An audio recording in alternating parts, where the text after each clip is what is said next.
take 4. I ran out of space on take 3. Thank you to Justice. Thank you, Jeanette, Lena, and Chris, for everything that you've done for me over the course of this cohort. It's been a great experience. What I thought this presentation was going to be and what it has become are two different things. I thought that this was going to be a distinct action plan for how I'm going to move my business and my personal life forward through the lens of social justice. And I suppose to an extent it is, but it now centers primarily on questions. I feel like I'm still going to need to ask a lot more questions before I can truly feel like I'm stepping in the right direction. That doesn't mean I won't take action, it just means I need to learn more first. So I am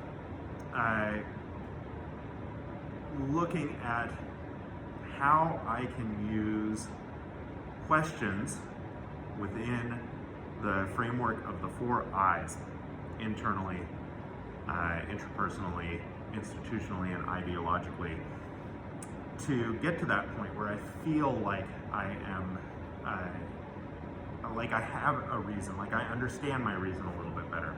And that's really where it starts, is internally. I feel like I need to continue to question my motivation. Why am I doing this? In spite of the fact that I am an able white male, am I doing this because I feel like change genuinely needs to happen? Am I doing this as an act of white saviorhood behavior? Am I really going to embody this movement as I go forward, or is there some self-service to it? That's a question I need to continue to sit with. I think that through action,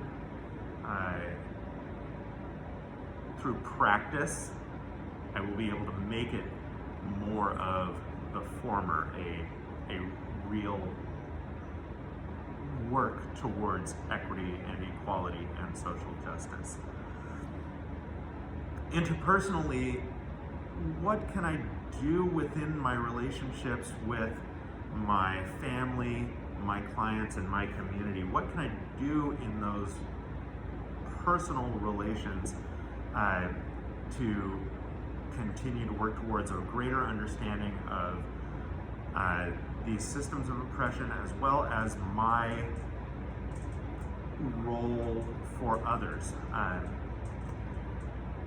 A handful of things spring to mind: community agreements for both Salem Kettlebell Training and Kettlebell Joy.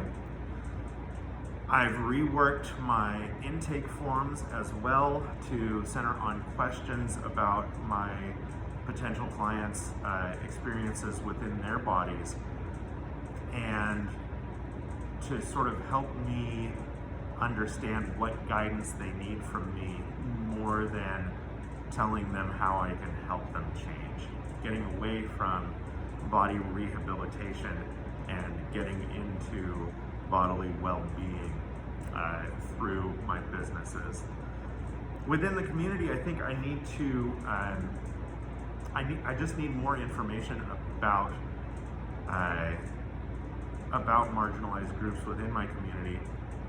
I need to put myself out there a little bit more, maybe. I need to find out what's going on with the unhoused within my community. I need to find out what's going on with BIPOC, with LGBTQ. I need to put myself out there a little bit more. And so I plan to ask questions about those groups so that I can get myself connected, get myself in community with them and collaborate with them, and not do things in the way necessarily that I think they need to be done to assist those communities, but hear their voices and do things in the ways that work for them.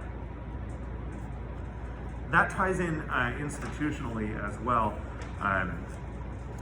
I do want to learn more. I want to continue to question the experience of individuals different from myself as it relates to my experience. I want to learn from others. So I think my next continuing education move will be with Laura and Christine from Positive Force Movement. I'd love to know what their experiences have been with neurodivergent. Neurodivergent doesn't feel like the right word, but just different neurological experiences. They also have done a ton of work on body positivity and fat positivity, and I'd like to understand more about that work and do some work on that myself. I also want to learn a little bit more about wheelchair kettlebell training, whether that's through general training through Kikana or whether that's outreach to wheelchair athletes who compete in kettlebells. I'm very interested to know what their experiences have been and what they would like to see within their training. I also, there are some communities that I feel like I need to do some specific outreach with if I am welcomed to do so. And those are the unhoused Indigenous folks. I want to put some weight behind my land use acknowledgement, and start working towards doing something bigger for Indigenous communities, whether that's supporting their businesses or probably more likely reaching out to district and state representatives who are creating policy towards restoration of Indigenous rights and lands. And that brings me to what can I do ideologically?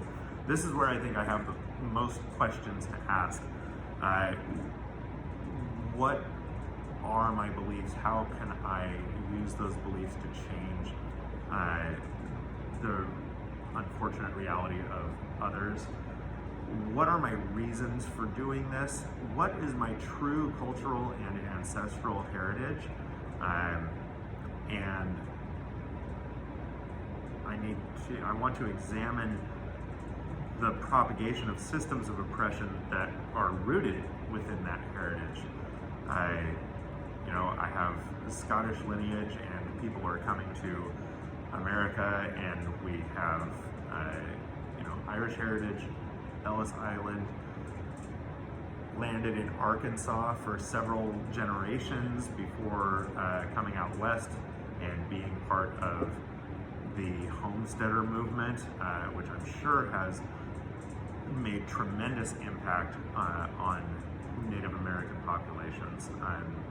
So there is definitely some work for me to do to examine my true heritage and continue to learn from that as well. Okay, this is 8.5 minutes. This is as short as I've been able to get it. It's what you're getting, guys. I love you. Thank you so much. I look forward to seeing what everybody else has created for this, and I will see you soon.